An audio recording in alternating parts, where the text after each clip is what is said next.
Good morning, friends and family of YouTube. This is your buddy Choppadong coming at you one more time with a quick video. This is week 10 of the NFL season. I just lied to you. I said quick video. You might want to buckle your seatbelt in. This might be a long ride. We didn't get to our podcast last night. We might get to it tonight with Football Geek on DFSArmy.com and the Vegas lines. To be honest with you, we had technical difficulties and we had family issues. So you know how things roll, but that doesn't stop a true degenerate from getting in his DFS NFL play week 10. We're excited. Let's rock and roll. I want to walk you through the slate a little bit with the research that I've done, talk about my quick picks and my plays, why I like them. We'll walk through some game logs, and we'll see if we can't get on the right track here this morning for week 10. We had a great week last week. All of our ladders cashed. Our mix of players was very, very good. That's due to the research that we do. And just basically, you're going to have good weeks, you're going to have bad weeks. Last week was a good week. So if this is the type of stuff you're interested in, follow along with the video. Click like, click subscribe in the description of the video. Follow the link to dfsarmy.com. Use coupon code CHOP, C-H-O-P, and get yourself 20% off discount the life of your membership every single month, 20% off. That knocks the $35 rate down to $28. I encourage you to give us a shot. There's a lot of ways to try us for free if you haven't deposited on new sites. There's also ways to get inside and get to be a better player, honestly, from whether you're a beginner, an intermediate, or even an advanced guy. We've got players that are ranked on roto grinders. We've got players that do mass multi-entry. We've got players that are cash only. We've got players that do just about everything. I tend to be a guy kind of in the middle. I talk a lot of concept. I talk a lot of what contests you should be in, how to properly manage your bankroll. I've helped people with $6 a night all the way up to guys with bankrolls in the $5,000, $6,000, $7,000 range allocate properly so that they don't overexpose themselves to certain I've helped them manage multiple sports. I've helped them manage their own accounts as they grow and reevaluate. That's just what I do. If you need that type of help, you need to come inside the Army and look me up. In the meantime, you could also follow me out on Twitter. Let's get rid of some of this stuff. We'll walk through Vegas lines as a resource, as a backup plan. We will go through some of the lineups that I will show you on DFS Army's private Slack chat forum that seems to get a lot of people. It just shows you proof that what I'm talking about, I'm not blowing smoke up your ass. I'm as transparent as they come. That's what I do. I'm as legit as it comes. I don't hold anything back. I don't hold any secrets. If it's in my head, you become a VIP in DFS Army, you got access to it. So once again, if you're interested, jump in. You can follow me out on Twitter, @Choppadong. Very easy to follow. There's another link to dfsarmy.com. It's what I am. I'm a freaking shill for the site because I believe in what we do in teaching and making people better players. My research starts here with the wishbone every week. I write this article. I compile what you saw here in the Vegas lines. I talk about the games of the week that I'll be targeting, the quarterback, running back, everybody that I'm going to be targeting that I think will be rather chalky plays. And that's just what I do. And here's why I do this. Let's take Pittsburgh, for example. Let's pretend for the moment that we like Pittsburgh and we love Ben and Bell and Brown and Juju and all these guys. And let's pretend that we get down here and now we're debating between, where was it today? Here, over here on the Washington side. I had a guy bring up, not to disparage him, but he said, Josh Doxson. And I said, all right, fine. He's probably an okay play. But how are they using him? What matchup's he in? He is an underdog at home. Low total, low implied total, and the dude's only been getting 3, 4, 5 targets a week. Could he go off? Sure. Is it likely? I don't know. I don't know how Kirk Cousins is going to react. Minnesota's a tough defense, not one that I want to target. And we've got Terrell Pryor, who's a mess. Jamison Crowder, who's only had one good week. Jordan Reed, in and out of whatever, hospitals with his concussions. I have no idea. That dude's always hurt. Add in the fact that they've got Chris Thompson and Fat Rob, and we just don't know how they're going to use that offense from week to week. Therefore, why would I play a guy like that?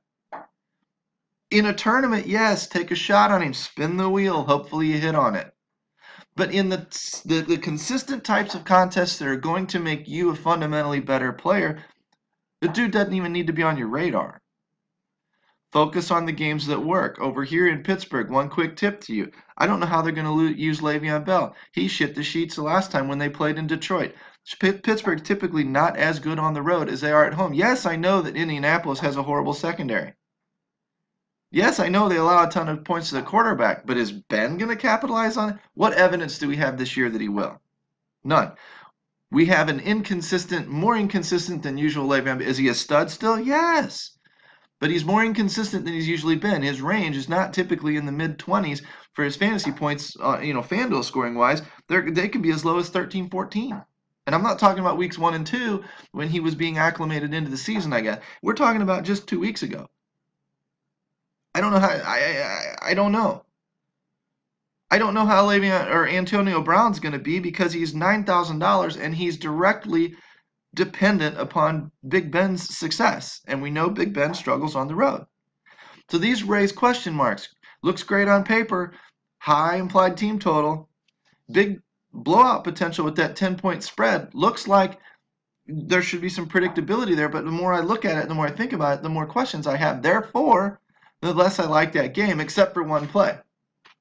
I personally believe, and this is just my opinion, Juju Schuster's becoming a thing. And the more they acclimate him into that offense, the more they give him 5, 6, 7 targets, I think he becomes a pretty good complement to Antonio Brown. So what would you do if you're Indianapolis? You're going to focus on, well, we got to stop Bell. We got to stop Brown. You can't stop a three-headed monster. You always leave one of them open. That works in the NBA. That works in the NFL. When I go back to the greatest show on turf days with the St. Louis Rams, you couldn't stop the, Kurt Warner, Marshall Faulk, Isaac Bruce, and Torrey Holt. You couldn't. One of them was going to have a good day, and then the other guys like the Ricky Proles and the Azakims that I mentioned in the last video. These are the guys that popped up out of nowhere when you spent all your resources covering those guys. All of a sudden, these guys were open. You had to kind of respect when Brady's at his best. It's because he's got passing weapons and they've got some form of a running game, like LeGarrette Blount last year. This year, Brady's not been as effective. It's not because he's suddenly old. Brady's still good. It's because he doesn't have enough of a running game to really make people worry about all facets of the game so that he can pick the opening. Same thing with Drew Brees. Drew Brees lost some weapons. Drew Brees is not Drew Brees this year because he doesn't have the 4 passing weapons that he can consistently use. He has to makeshift it with the running game. And I know that that's a philosophical change down there too. But the fact of the matter is, when you've got to key in on, 3 or 4 guys, it's better than if you only have to key in on 1 or 2. So that's why I like Juju as a secondary pick. I like him. He's cheap. I think he's got a lot of potential this week again in slipping open because everybody's going to be worried about Brown. Everybody's going to be worried about Bell. Boom. Where does Juju guy come from? Where he going? I think that's what we're going to see. Now, maybe it pans out, maybe it doesn't. But out of all the safer plays, I think that's a safer pick. I think it's a better matchup than Doxson up in Washington, which is where I got this whole conversation started because they're in roughly the same price range. You want another price range guy? Mohamed Sanu. Screw Julio. Devonta Freeman, Tevin Coleman, they're in freaking committees. Matt Ryan's having an off year because the OC over there doesn't really know how to use Julio Jones anymore. The only consistent performer in that offense has been Mohamed Sanu. He's $6,000 or so still on FanDuel. Play him. He affords you some decent points at a decent price that allows you to spend up somewhere else. That's all this DFS game is. Find the value, find the safer stuff, kind of the closest thing to a sure thing, and put it in there. I mean, buy your tools on sale. Which, by the way, that coupon code CHOP, 20% off DFS Army. I will start this tagline. Friends don't let friends pay retail. Same goes for DFS with these guys in their positions, and the running backs and the quarterbacks and everything else. Don't pay full for some of these guys unless you can. Yeah, we'll get to the pod. I don't know. Point is, let's rock and roll out of here since I got sidetracked already. And I'll show you. The wishbone is where you get started with some of that stuff. I mean, I'm a St. Louis guy. Hopefully my Twitter feed is relatively entertaining. I try to retweet a bunch of people. If you have interesting stuff, tag me. I'll retweet it if I like it.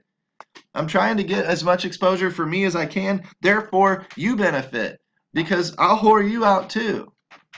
But I want to get exposure to me because I want more people to know about the Army, what we do, what we teach, what we've got going on in here, because that helps the Army grow, which helps me. It helps everybody. That's the whole idea. That's what we're trying to do. So let's click in and let's start talking some players and some tiers.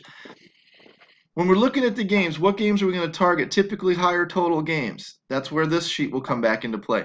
We are looking at Pittsburgh. We're looking at these green teams down in here. If you want to find this graphic, it's in the wishbone. We're looking for some spreads because the spread can be the indicator of what the game is going to do. How sure is Las Vegas that Pittsburgh's going to win? Pretty damn sure.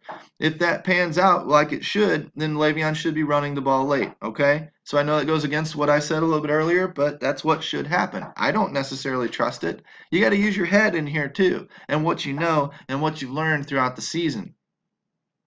When we look at, bigger spreads, Detroit, do I really think Amir Abdullah is going to be running the ball late, grinding the clock down? No. I don't think he's been consistent for shit this week. Would it surprise me if he had a big week? No. But this game feels more like a Matt Stafford game to me. 3-point close spread, high total. This game is your quote-unquote shootout. Back and forth, lots of scoring. Well, Dallas was in a shootout last week. No, they weren't. They let us down. They were supposed to be, but it didn't pan out. Shit happens. We go down here to New England. I would love to hand the ball off to Gillislee or somebody like that, but I can't trust any running backs out of New England. So we're in a pickle this week. We've got games that indicate they should be going a certain direction, but we don't have any real belief or confidence in that they're actually going to do that.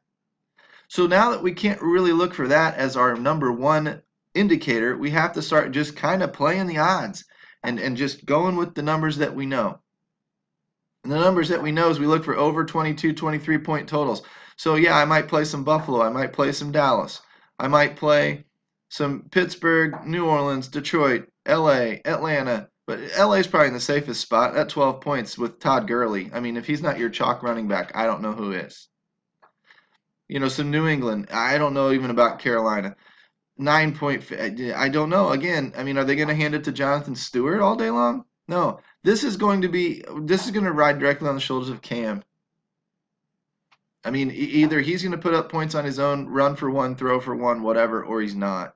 Is he viable? I guess.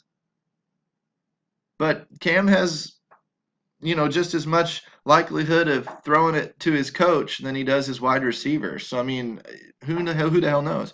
He's been running again lately, which is a good sign, which is why he's back on the radar. When he wasn't running before, he was not on the radar, shouldn't have been, never gonna be, never gonna be. Now, with what we've got here, just as a basic idea of what we're going to do, you're going to see me dip into some other games because of things that I'll talk about. Okay? Like I'll dip into Jacksonville for Fournette. So, but just this is the general idea of the slate at a glance. That's why we do the wishbone. That's why we do that first look at a slate. This is what we do every week. We dig in, we take an overall kind of a macro view of the slate and try and figure out where we're going to pigeonhole our offenses. Who do we like in those offenses? Where do we find the production? And then we dig in. I don't typically start with my quarterbacks. The reason why is look at this. 22 points, 20 points, 17, 18, 23, 17, 17, 16, 15, 15, 18 for Kirk Cousins way down here. I mean, if I can get 18 points out of this guy at 7,500 or 18 out of Drew Brees at 8,500, I mean, what do I care? 18 points is 18 points. Might as well pay as little for him as possible.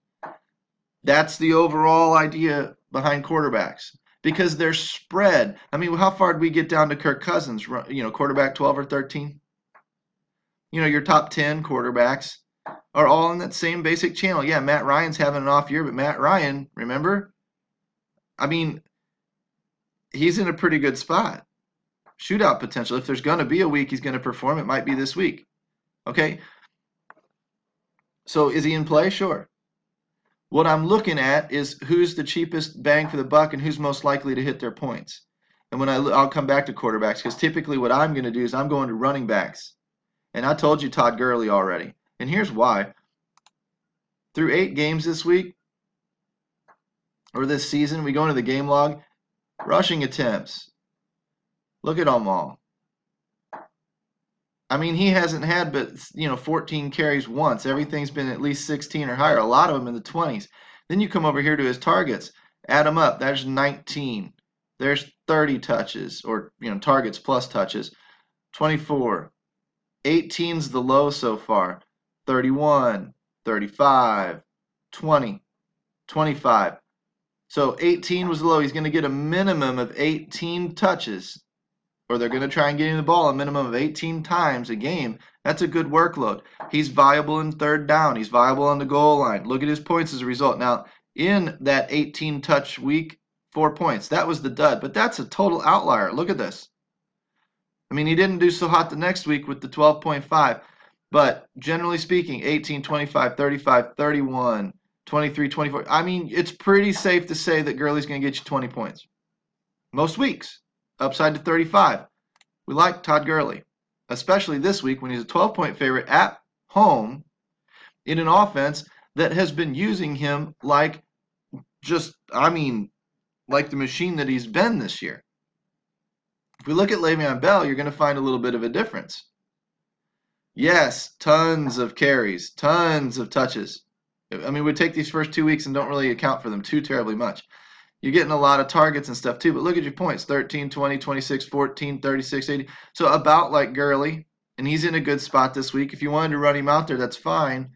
But now all of a sudden you got $6,000, less than $6,000 for the rest of your team.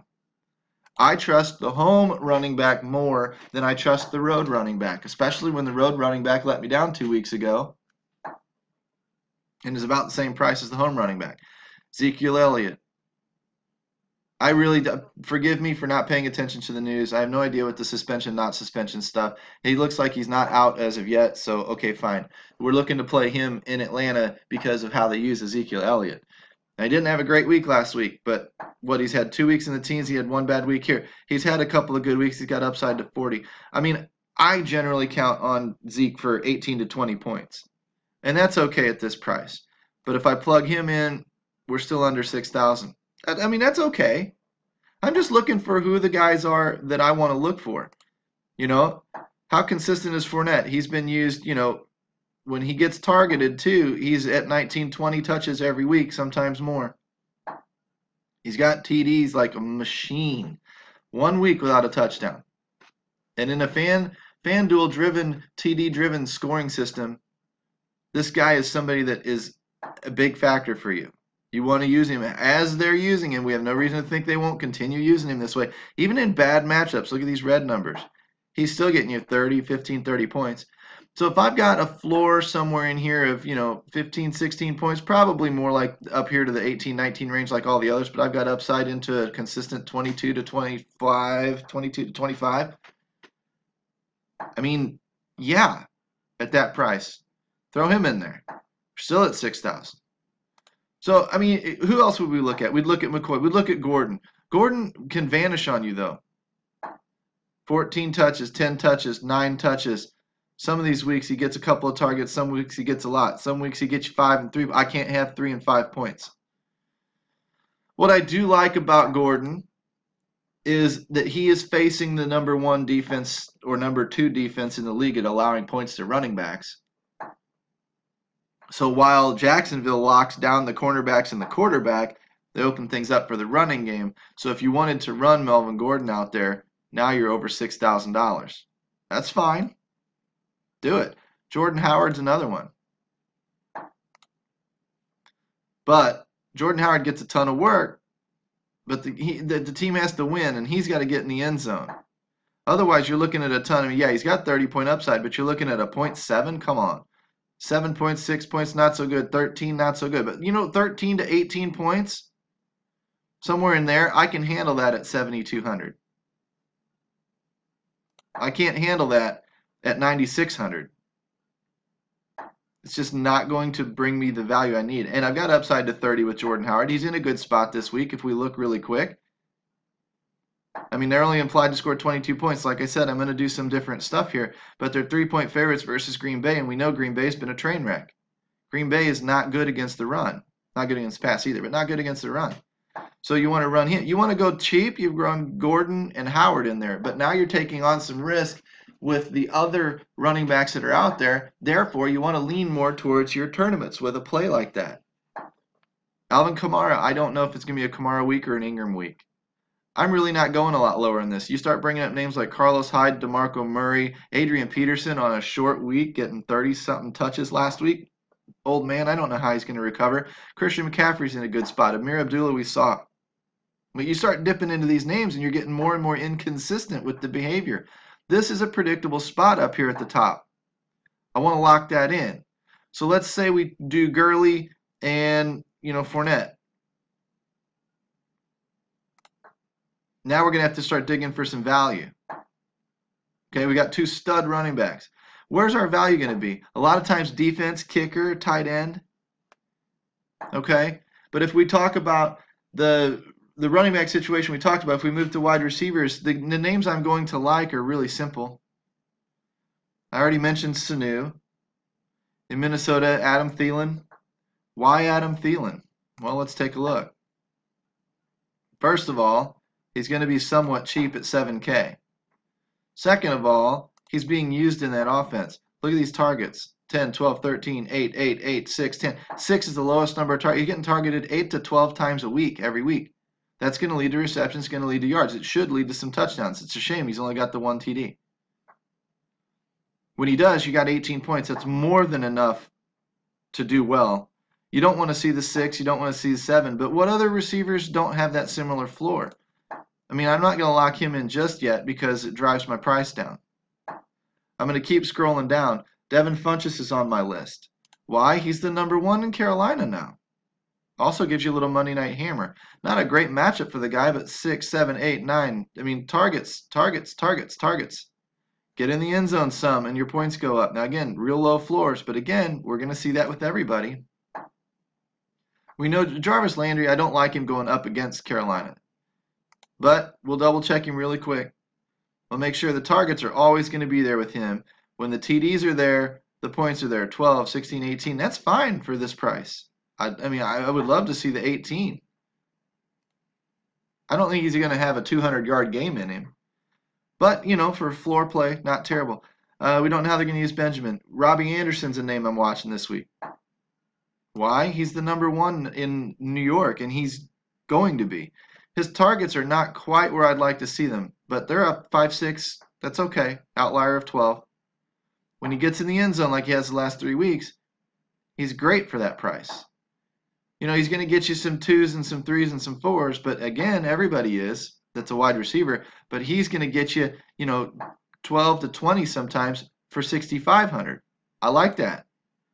When we double check the game, the Jets are favored. I mean, granted, low total, but Tampa Bay is the nation's worst or the league's worst secondary. So, what the hell? Why not take a shot on him? Juju Schuster, I already told you why I liked him. Yeah, I'm going off of 1 or 2 games, but look at the trend. Let's go back to the summary. Look at the trend. Zoop. Yeah, it's not steady. Nothing ever is.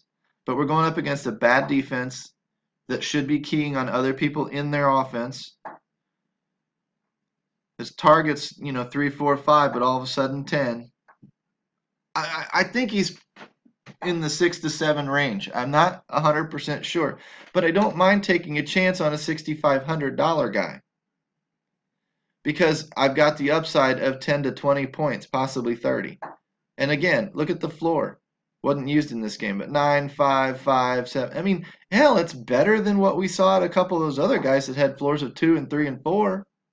This floor is 5 to 7, upside to 20, 25. So we're starting to lock these in at lower prices. We'll leave one wide receiver spot because we got a couple of value plays sitting in there. We'll leave tight end for a little bit because I got something I want to talk to you about there. Defenses. This is where I typically go when I really want to mess with this number. And I'm looking for large spreads. If you follow me, that's really all I look for. And you can do the home versus away thing, but there's no statistical evidence that away is better or is worse than home for defenses. I'm looking for high points, large spreads. That benefits my defense. Why? Because it's indicating a potential blowout. This game goes 26 to 16. We're not using, a lot of running backs on the Indianapolis side late in that game. Jacoby Brissett is dropping back and chucking it, trying to play catch up, especially since he's at home and he wants to impress his fans and they want to show the never die attitude. And yeah, that's getting a little theoretical, but it's very, very logical. So Pittsburgh's in a fine spot. Another big spread with a high total. LA, Detroit, New England, Carolina. So when I'm looking, the one cheaper one I would look at Chicago. Chicago's got a decent defense. Green Bay's turnover prone. Low total, don't like it. Low team, it's okay, you know. But generally speaking, I want these blowout type situations where the other quarterback has to chuck it late. And I like it actually when the home team is the underdog in these situations because they're going to fight for their home crowd more. That's something taught to me by Football Geek inside DFS Army. LA Rams, pricey. I'm going to just kind of, okay, they're in a good spot. Detroit was in a good spot. Jacksonville's in a good spot. Carolina was in a good spot. New England was in a good spot. Pittsburgh's in a good spot. If I keep scrolling down, is there anybody else I can find that was also in a good spot? Chicago. Ooh, that's tough. Because I like the Pittsburgh spot more, 4,600, 4,300. Let's start with Pittsburgh. Cheapest viable option that should be in a good spot. You know, if you really wanted to, you check their takeaways. 7 picks, 15th in the league, 26 sacks. It's okay. It's not Jacksonville, who I'm going to try and get up to. Lead the league in sacks, you know, and 10 picks, 4th in the league, 6th in fumble takeaways. You know, I mean. 5 return TDs. This is a scoring defense. If you look at the game logs, that's pretty damn consistent. You got a -1 and a 6, and everything else is double digits all year long. 3 times in the 20s. I really and truly double check their situation. At home, favored, West Coast team coming east for an early game. See you, Pittsburgh. I'll find a way to fit them in. Kicker-wise, Boswell, Nugent, Suckup. Suckup is destroying the league, you know, with his field goal attempts. Field goal attempts at 21. He's got a lot of field goals in there. He's been pretty darn consistent, too. Not lately. Okay, that changes my mind. This is why you double-check this stuff. If I go down to Boswell, I don't like how Pittsburgh uses their kicker or doesn't use their kicker, but not bad. 4,800 and a lot of 9s and 10, you know, stuff in there. And they're in a spot where they might not need to be putting their foot on the gas late. They might be settling for field goals. That's okay with me. Greg Zuerlein's at the top of the list? That's probably your smash spot. Nugent and Dallas with the shootout potential. Wherever he went. Oh, he's down here pretty. Okay. Let's check his attempts over the past few games that he's been playing. A little inconsistent. We can't predict out of that. Not enough information. I don't trust it. Not enough information. So if I come back up to here, Jacksonville's kicker. Couple of field goal attempts every week, 10 and 13. I trust that more than I trust the Nugent situation. It pairs with my running back and my that's a little tough, but I don't mind it so much. It correlates well. Your defense and your running back correlate well. Your kicker and your defense correlate pretty well, meaning that if the defense is having a good game and they're scoring a lot of points for you, then Fournette's going to be grinding the clock out the way they use him. And the kicker's going to be kicking field goals instead of them trying to push the end zone for touchdowns. It's a little bit game flow proof too, because we know that Fournette is used in winning situations and losing situations. He's the main offense they got. They don't want Bortles throwing the ball all over the place. They're kind of throwing selectively. They're using their defense and their running game to control the game. Is this a game that they should win? Well, Vegas seemed to think so. So when you think things like this and you get on that train of momentum telling you good play, good play, good play, go ahead. Go ahead and use it. Would I use them in cash? Absolutely. I would. People seem to think I'm a cash guy, and I am, but they tend to think that I'm also very, very safe, and I try to be, but I'm not completely safe. I'll do stuff like this. We dip into tight end. I mean, Gronk is in the smash spot of the week. He really is. I hate using him because he's so expensive. But 26 points, I don't know who else the stuff's going to go to. 7.5 points. We look for big favorite, tight ends get the scoring down low. We don't. You trusting Hogan this week? Are you trusting Brandon Cooks? Are you trusting James White? Are you trusting any of these guys? You can't. But you can trust 7, 9, 10, 5, 10, 9. Look at the targets he's getting this year. And some of the games that he's had with the touchdowns and stuff. So for a tight end and a volatile tight end, 20, 18, 23, 14, 14 or better 4 weeks out of the 8, 10 or better 5 of the 8. I don't know if I can afford him, because I'd have to pay $4,000 for a receiver and whatever else. But I like him. If I wanted to pay for him, I'd have to really start scrimping and scrimping. I'd have to get rid of a running back or really drop down in 2 wide receiver spots. That's fine if that's what you want to do. I just like another spot better. When I come down here, I'm off the Doyle train this week. I know that they really love the guy. I mean, and he might do well, but at 6,100, I don't like his spot as much. Safarian-Jenkins is interesting, but if I ran Safarian-Jenkins with Robbie Anderson, then I'd probably have to run Josh McCown. Because if those guys are having great games, they're dependent on their passer. Their passer's having a good game too.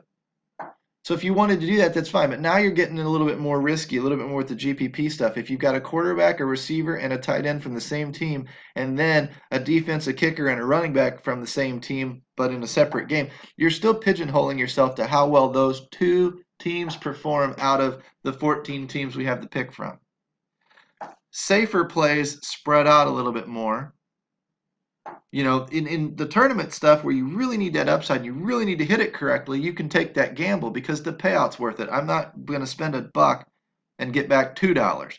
If I'm going to spend $1 and get back $2, I don't want to take a ton of risk in that lineup because I don't need to win that tournament. I don't need to win that contest. I'm going to try to, but I'm not going to take a bunch of unnecessary risk to do so. I'm going to monitor my risk and try and mitigate it where I can. In a tournament, though, of 20,000 people, when the grand prize for my dollar is, say, $6,000, yeah, you need to take that chance. Because unless you get in, say it's a 10,000 person tournament, unless you get into the top 100 places, you aren't making more than about $5. And that's ridiculous to me. I don't like those contests. A lot of people chase the big $6,000. Good luck. You're never going to get it. I hate to burst your bubble. Where are you going to be better off? You need to follow some of my other videos, my contest selection videos, to find that out. Maybe we'll link some in an article. I don't know. But they're in there. You don't have to scroll down too far to find me talking about ladder system and all this stuff. So back on track.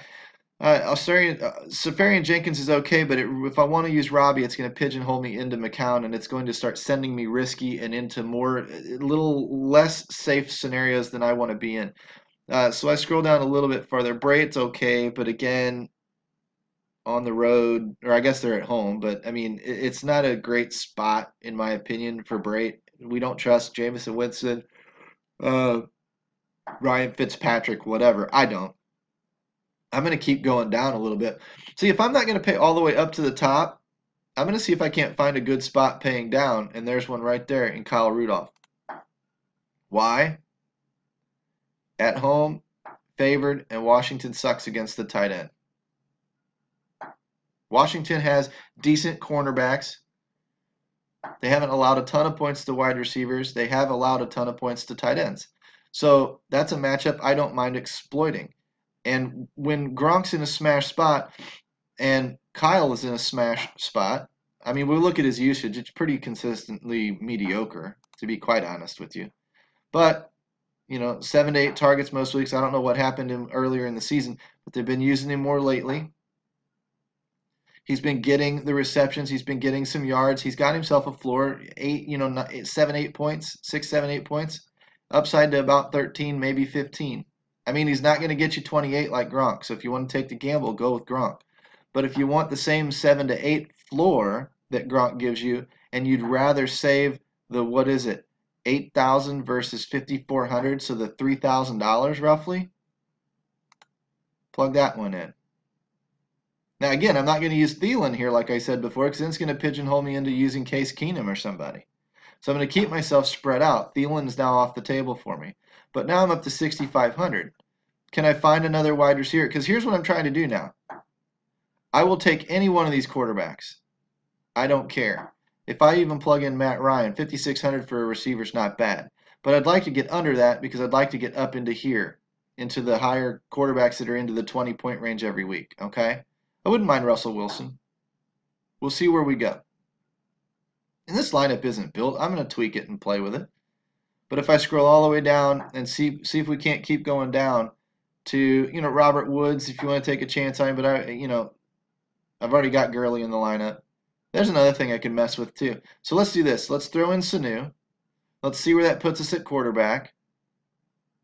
Can we find one? There's McCown. Okay, not the worst scenario. When I need, do I have 20 points? Does he have 20 in him? He's got 16 to 18 to 20. He's not going to kill me. For what he allows me to afford up here. If I keep going down a little bit, am I going to find anybody else? There's Keenum. No, no, no, no, no. Don't like any of that stuff.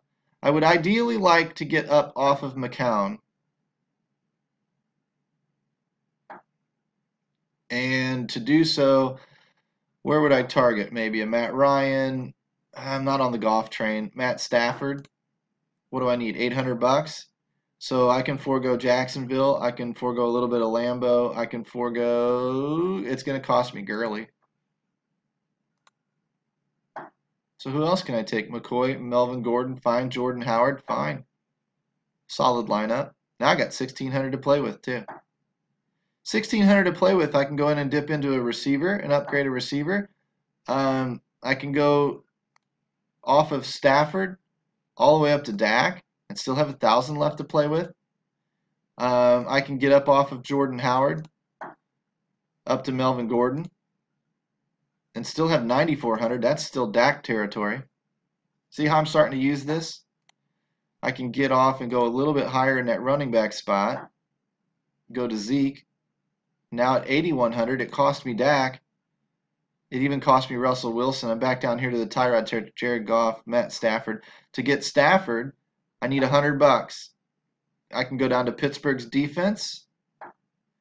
I can surely find a $100 cheaper wide receiver, a couple $100 cheaper. Like if I took out, I really like this core, but let's say I took out Sanu.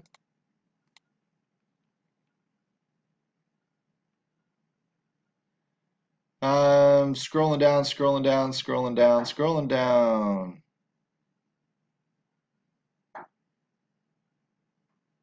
Yeah, I really don't like anything under here. I mean, you're really taking some chances down here. So, okay. So it looks like that core is a little bit set. I guess I could come off of a Robbie Anderson. Or even a Juju. I mean, they're the same price. So if I dip down here a little bit, Sanders, Jones, now we're talking. Deshaun Jackson, Park, Woods, Devontae Adams, Cooper Kupp, Teddy Ginn. Ginn's got upside. Rashard Matthews has a floor. There's a couple that I could take. And now with this combination, I got 500 to play with. Guess what? I can get Stafford out of there, and I can go right back up. There's Brady, Brees, Cam, Russell. Russell with 400 left. What does that get me? Does it get me off of Zeke? Not all the way. I mean, Fournette's a non-negotiable for me this week. But let's say I drop down to Gordon. Now I can go up to Dak if I want to. I can come back down here and play around and see what that gets me off of Ginn. Oh, look at that. It gets me up in the 7,600 range. There's Hopkins. There's Baldwin. Russell Wilson, Doug Baldwin stack. I mean, you just play. You mix and match and you play around. You like this lineup, you go enter it in some contests. You don't like it, you don't. You keep playing with it. I mean, if we wanted to, we'd take Russell back out of there, Gordon back out of there. Let's say we're not high on Fournette, Baldwin. I mean, this down here is okay. Let's get rid of these two guys. And let's say we do the Pittsburgh thing. And let's do the Boswell thing and correlate those. I mean, or do Zerline, I don't care. But if we go all the way down and correlate the kicker and the defense, now what do we have? If I've got running backs that I like, let's say I like Jordan Howard and Zeke. I don't think anyone's going to argue with you that that's pretty solid. And I've got 8,300 per player to mess with. Okay. So if Dak's my most expensive at 8,800, then let's see if we can't find another receiver or something to correlate with somebody. Baldwin, Hilton, Golden Tate, Keenan Allen. This is going to really get interesting because as I scroll down here, let's go up the top. Let's do Antonio. I mean, take a shot on the guy. What's that get me for quarterback? There's McCown again. And then instead of Juju Schuster, since I've got Brown and Juju, I can go back to Robbie Anderson. And now I'm kind of linked there. I mean, there's another lineup. You're in that same core of players. You're looking around and you're finding and mixing and matching these plays. These are not all lineups that I'm going to be using. I probably won't use any of them yet. I'm just going to keep playing, though. If I want to get rid of these, let's say I wanted to play with Gronk and see what happens with Gronk. Okay, probably have to keep McCown. Howard, Elliott. I mean, let's say I wanted to come off of Elliott and go lower at the running back. I'd probably go as low. See, I don't like those. Maybe Gordon and Howard's about as low as I would go. I can get rid of Antonio Brown for sure and save some money. I can go back to Juju at 6,500. And now 5,400 for both my defense and my kicker. There's your Rams and Zerline both. I mean, okay. So you don't like that. So you want to go back to, down low a little bit. You like the Patriots? They were in a good spot. And you like Boswell to get you some differentiation. Now you got $1,300 to play with. What's that get you off of McCown? Get you all the way up to Brady. There's Brady and Gronk tied together. I mean, guys, this is how you play. But you stay in the solid plays. You narrow your plays down by looking at these targets. Where am I going to go this week?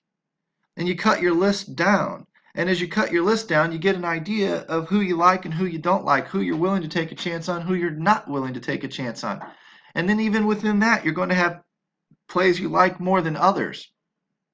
This is all we do, and this is what we talk about inside DFS Army all the time. You want to see it work? Now, this is NBA, but there's a score of 329. This is a lot of what we're doing for winning. Okay? There's a lot of winning going on inside the DFS Army right now. This is NBA because NBA was last night. I'm not going to scroll back far enough to show you NFL. Actually, I can, but here, 2 in, 54 out. $100 winner. I mean, we got guys that are in beginners leagues that are getting emailed by people saying, "Hey, I noticed that you've been dominating our leagues. How's that help? What are you doing? What do you do?" People are asking for education out there. People want to find a site like DFS Army. Help direct them to us. Spread the word, man. Pass me around. 17 in, 54 out.